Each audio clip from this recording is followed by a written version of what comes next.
What's up, everybody? Happy holidays and welcome back to another Shadowverse World Simeon video. Today we'll be covering more of the reveal cards and also the new leaders that they recently revealed. They also revealed just today the free leader that they'll be giving to us when we log in on day one of the new set Blossoming Fate. That's gonna be on December 29th. Just a reminder to y'all so you don't forget. All right, so Starks is gonna be the third inclusion for the for the banner thing. So we can roll for Starks like out art. It's gonna be Ernst, if I remember correctly. Yeah, like he's going to be the out art of Ernst, and Ernst is a really good card, which we'll cover in a bit. The second leader that is gonna be featured is not Ubel, not Himmel, but it's actually going to be Aura. And yes, ladies and gentlemen, she does the thing. All right. If you're curious what the hell I'm talking about, right? It's that very like iconic scene where Free Rent tells Aura to kaboom herself. Yeah, I'm not gonna describe it.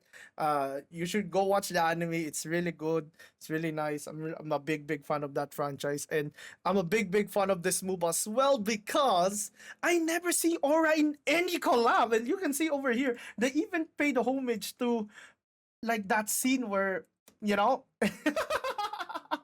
she does the thing. There's like a bunch of memes already. There's a bunch of memes already on Twitter and like in other social media platforms. You guys probably like saw the scene already, even if you didn't watch the anime, or you probably know about this already, even if you didn't watch the anime. But yeah, they also included that as well. It's like, yo, right? Like Roach found lethal, Chuakonger got bored, and then like you do this. It's so funny. Like yeah, the interactions, and then like Freeman can just like do the cat mouth like emote, right? Oh, sorry, I think, and like yeah, I there's so much stuff that's so fucking good about Aura being the leader because of the interactions between the anime characters in the anime and the fact that you can like do that in the game. It's just it's such a nice treat to both Shadowverse enjoyers and Freeman enjoyers alike.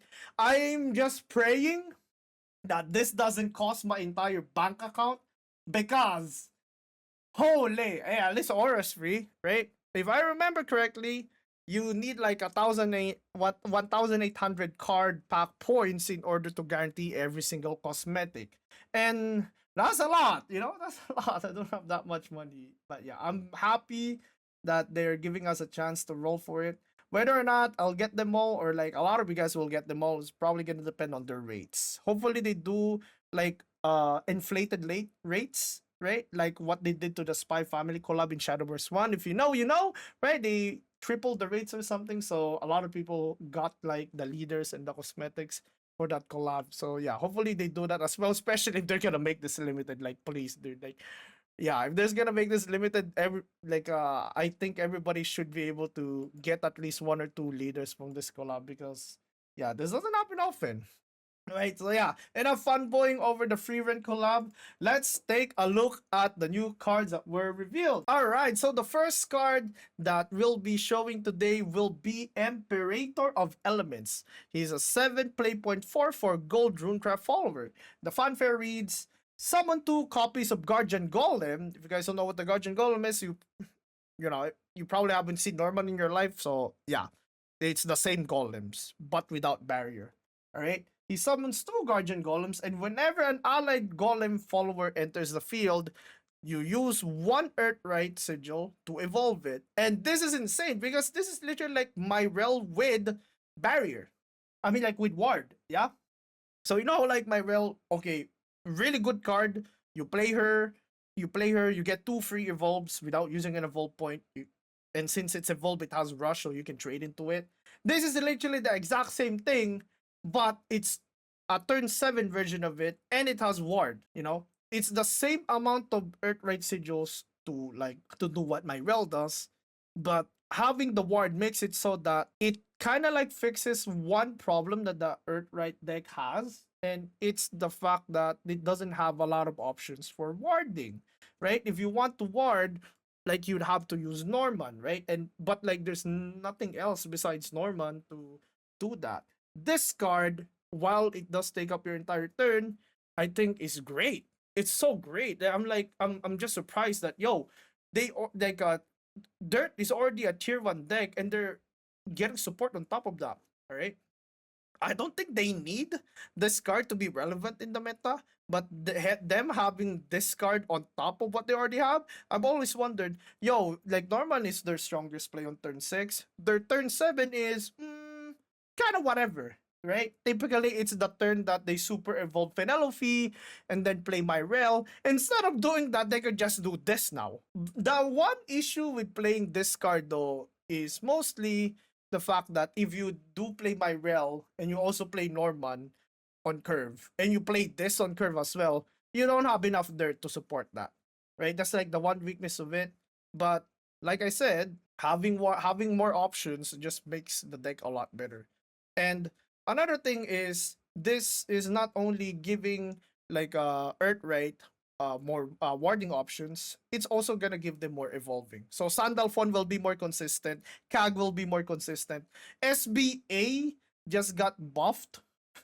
SBA literally just got buffed in like in a set that doesn't even feature SBA, like SBA mechanics. So that's kind of nuts, right? So yeah, big big dub for our Earthright enjoyers. I don't think they need this. I'm gonna be perfectly honest. I don't think they need this to be relevant, but the fact that they got this is insane. So yeah, I would rate this card probably an 8 out of 10, right? A 4 out of 5, something like that. Right? Just because it fixes so many problems for Earthright, like a defensive option and also a win con, like a progressing option. So yeah. Next up, we have the Divine Adjudicator. I actually saw this live on stream, but I was too sleepy to make the video right away because, yeah, 20 hours stream and all that. All right, 5 play point 2 3 Goldcraft Haven follower. The fanfare is restore 1 defense to your leader, and it's a ward. Now, during your turn, whenever you restore defense to your leader, summon 1 Fox of Impurity, and the evolve effect is you replicate the fanfare ability. Meaning, if you play this on turn 5 and you evolve it, you summon 2 Fox of Purities. If you guys don't know what Fox of Purity is the card, it's the ward that has 1-3 stat line. So 1-3 ward, right? On turn 5, you evolve this turns into a 4-5. And then you get like, you heal for 2, and you summon 2 1-3s. That's a lot of wards. That's actually a lot of wards. And not only that, it's like a 5 plus 3 plus 3 stat line. So that's like 11 health stat line. That's literally 11 health stat line. So that's gonna be pretty hard to like clean up. Like, to put it into perspective, even Glade doesn't clean it up without attacking. Wow, what does this remind me of? It reminds me of Luminous Magus. Yeah, you know the sword card, 5 mana, 10 stats. If you evolve this card, you actually get like something similar to that. But of course, does need an evolve point. That's like the biggest. That's gonna be the problem with this card. I think is the fact that you need an evolve point, and we all know Ward Haven already needs a lot of evolve points. You need an evolve point for like your defensive Salefa. You need your evolve point for Wilbert. That's mandatory. You want your evolve point on Ether as well, right? So yeah, like there's already like a bunch of evolve Ethers for your deck, and adding another good card that eats evolves, well, it might like improve the consistency of the deck. I do think that yeah, they're just making it so that, oh, you don't draw Salefa, maybe you can use this instead, but it doesn't really board wipe. It just walls up more stats on the board. But to be fair, to be perfectly fair, you don't really need to evolve this card in order to like get a lot of value on it. But that means you don't play it on curve. Like, you don't play it on curve if you wanna like benefit from it. So like, what do I mean by that? By triggering healing, right? Let's say you have a Dark Haven Grace, or you have the amulet that can heal you for 4, or like if you have, let's say, the crest. If you have the crest, right? If you have the supplicant crest that heals you for 1 at the end of your turn, this gets procced as well. Let's say you have a point for Dark Haven Grace, you proc that, that's 1 fox. At the end of the turn, like, you heal for 1 again, that procs another fox. So you can have 3 foxes. You can have 3 foxes on the field on top, plus this adjudicator without using an evolve point. Alright? So as long as you can heal yourself without using mana or using very minimal play points, you can actually fill your board with foxes. So that's great, right? Do I think this card will break the game or anything? Probably not, but it is a good addition to Wardhaven. Yeah. So yeah, like based on the legendary that they printed recently, they revealed recently, I was like, okay, they're probably gonna like add more Wardhaven support. So this kind of makes sense. So yeah. Is getting both spell boost and Earthright support, and then Haven is getting more ward support so far. And let's talk about this card. This is gonna be second to the last card that we'll be talking about today, and it's Ernst, Governing Justice. He's a ward, and at the end of the turn, if this follower is unevolved, deal 8 damage to 2 random enemy followers. And heal 8. Very important. You basically destroy 2 things on the board, though random, and you also heal 8. And he's also a ward. And if you evolve the follower, deal 8 damage to the enemy leader. But here's the thing. This is a end of turn effect, alright? This is an end of turn effect. So you can't have all of the effects at once. You have to choose either or. If you want to play defensively, you play this card, it removes 2, you heal 8. And you have a ward, you destroy 2, and you heal 8. That's pretty good. Of course, it takes up your entire turn, but it's pretty good. And of course, if you want to play offensively, you can deal 8 damage to the enemy face. So what this card kind of reminds me is what? Like Ragnaros, but instead of being random, it's actually like towards the places that you want to hit, which is either the enemy face or the enemy followers on the field. Alright? And also another thing is if you evolve him, it removes the ward and it gives it intimidate. So what do I think about this card? I think it's really strong. Do I think it's gonna quote unquote save Dragon? Oh my god, Dragon is saved! We've been 4 sets in saying that Dragon is saved. Another ramp card, Dragon is still not saved. Right? Oh, like oh, more Lufang got buff, Dragon is saved, still not saved. I don't think Ernst is gonna be saving Dragon. I'm sorry, guys. I'm my optimism for Dragon being quote unquote saved for like a competitive level, it's probably gone. But it is a fun card. It is a strong card, right? Remember, just because your deck isn't just because your deck isn't strong or your craft isn't strong to play in the highest form of Shadowverse, that doesn't mean you can't play the goddamn deck anymore. Of course, I do want Dragon to be relevant at some point. I don't think this changes anything. But like I said, that won't stop me from playing Dragon because I think Dragon is a fun class. Alright. I'll give this card, I don't know, 8.5 out of 10 actually. Like a 4.5, yeah. 4.5 out of 5, 8.5 out of like 10 type of rating because it synergizes well with Geteno. It synergizes well as well with Penny. So if you're gonna run like a greedy version of Dragon, this card might actually be one of the best cards to add in your deck. But of course, the more greedy cards you run, the higher the chance of bricking will happen. So hopefully they also add an early RAM card, alright? Like I'm not talking about something like Zoe. I'm talking about a RAM card that is actually like Dragon Sign where you can ramp in a safe manner. You get me? That's what I hope they would give to Dragon. So the consistency will be improved and it's not just like potential. You get me? Right. Alright. So with that said, let's move on to the next card. Great card, by the way. Oh, this just a reminder. This will be the star card as well. So great choice. Yeah, great choice. I'm surprised they didn't do something like this for Fern too. But hey, it is what it is, man. All right, the last card that I'll be talking about today will be Revelation of the World. So, right, this is the World. You remember the World was a really strong card in Shadowverse 1, and it kind of did everything. Right, even healed. But this time around, the Revelation of the World is in a form of a spell. So let's go read it. Revelation of the World, 5 play point gold neutral spell. And the effect is draw 2 cards. Destroy a random enemy follower the highest attack and enhance 10, deal 4 damage to all enemies. So yeah, like the world in Shadowverse 1 used to draw and heal, right?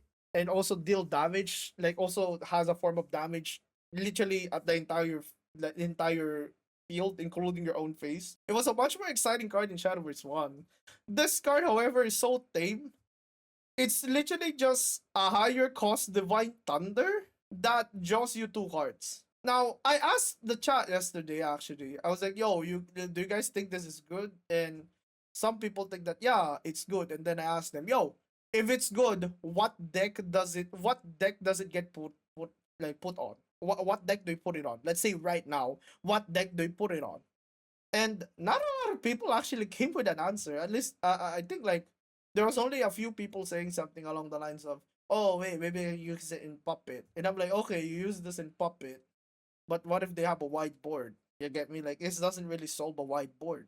The issue I have with this card is, yeah, it's a destroy and it also draws you two cards. So it's kind of like a Dancho. You know how like Dancho is either destroy one thing in the early game or draw two cards. This can be both, but the issue is since it's not in a form of a unit, well, you don't have any board. You don't want to play this on curve. It's so weak on curve, right? It's so weak on curve. I think the only times that this will be useful, I think, is like probably when there's like a tilting on the board on the enemy board. Like maybe let's say somebody played RGB, wipe your board, and there's a 6-5 on board. You play this card, it's a 1-1, and you draw two cards. But the problem I have with that type of interactions is you're playing your turn 5 without making a board. So it kind of opens up a lot of strong plays on the enemy side. So, for example, Abyss, suddenly they have a free Vaziraga.